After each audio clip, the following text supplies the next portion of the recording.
I'm Gabrielle Shewhorak. And I'm Satish Shewhorak, and we're co-creators of the Rani Reports series. So we're really excited that Rani Reports is part of the 2024 Reading Challenge collection, and we really hope you'll enjoy the book. So Rani she wants to be a reporter, and her granny has come over from Mauritius, and together they're trying to find a really good story to write about. So Satish's family are actually from Mauritius, from a little town in the north of the island. So where's that at? It's a town called Fond-du-Sac, which roughly translates to bottom of the bag. Which is unfortunate because it's a very, very beautiful place, and somewhere we love to visit. And the third book in the Rani series is actually set in Mauritius. So when we were over last summer, we were doing a lot of research for that book. So there's a bit of pirate treasure in that book as well, just a little secret, a real treasure that actually hasn't been found yet. So I thought we'd tell you a little bit about the book. So it's Rani trying to find a mystery to solve. Her granny's going along with her. We took a lot of inspiration from our own grandmothers. And what we've done in the back of each book, so there's tips on writing your own news story, but there's also a different recipe from Mauritius in each of the books. And the first one is one of Satish's favourites. What's this one?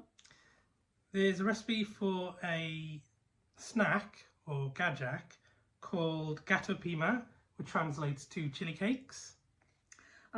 So they're absolutely one of my favourite snacks. I'm going to show you the ingredients for those. It's very, very simple, a lot of protein in them, very good for you, good for vegans and vegetarians as well. So all you need is yellow split peas, some spring onions, some coriander, which I don't have with me. I know coriander can taste a bit funny to some people. It can taste like salt, so you can leave the coriander out if you like. But most importantly, it's in the name, chilies. So there are chilies through them. Cooking them actually reduces the heat of the chilies, but they're an absolutely delicious snack that you'll get everywhere in Mauritius. And you've got the recipe in the back of this book, so please do try that, but get a grown-up to do the frying for you. Now the bag I just pulled these out of is quite important. Can you tell me a bit about that, Satish? This has the colours of the Mauritian flag. So along the top I've got red, which represents Mauritius' struggle for freedom, blue, which represents the Indian Ocean it sits within, yellow, which represents the golden sunshine, and green, which represents agriculture on the island, which is a lot of sugarcane production. It was great. Last time we were in Mauritius, we got to actually try sugarcane fresh from the field. So Satish's uncle brought some along for us, and so it's you chew the inside and all this sugary syrup that comes out. It's maybe not good to have that much sugar, but it's very tasty.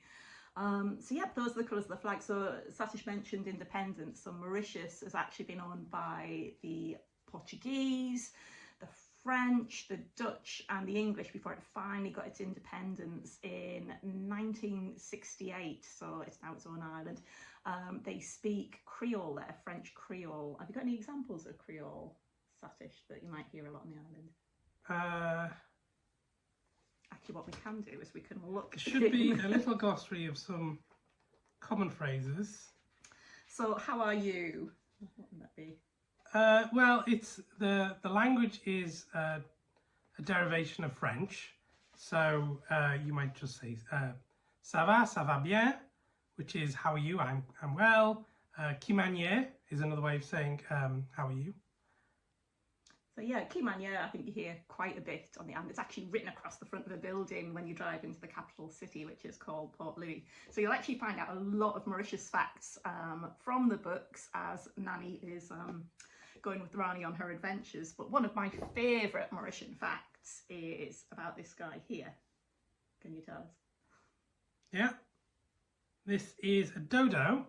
So this is a flightless bird. Which is now extinct, so that's where the phrase comes from, dead as a dodo, and it could only be found in one place in the world, which was Mauritius, as a small island that was raided by sailors, and unfortunately they didn't make it out alive. I think it was like 60 years of the Portuguese landing on Mauritius. They'd actually eaten the dodos to extinction, and the rats that came off the ships ate the dodos' eggs. So the poor dodo was the only place that ever existed, Mauritius. It'd been there for thousands and thousands of years until humans turned up. But interesting fact about the island itself. So I hope you'll enjoy finding out a bit more about Mauritius and a bit more about writing news stories. So it's very, very important to fact check, as Rani finds out as she's going through the book.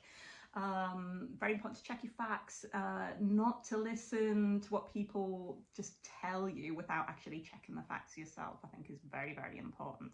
So we hope that you enjoy our book and enjoy following Rani on her adventures. We've actually got the second one coming out later this year. So if you do enjoy Rani Reports on the Missing Millions, then maybe you'll also enjoy Rani Reports on the Copycat Crook, where Rani and her nanny end up solving a mystery on the set, on a film set of a detective movie, where someone is copying all of the crimes that the detective has to solve in the books. So we hope you enjoy that adventure. So please enjoy the Summer Reading Challenge. There's some fantastic books on the list, and look forward to seeing what you think of those.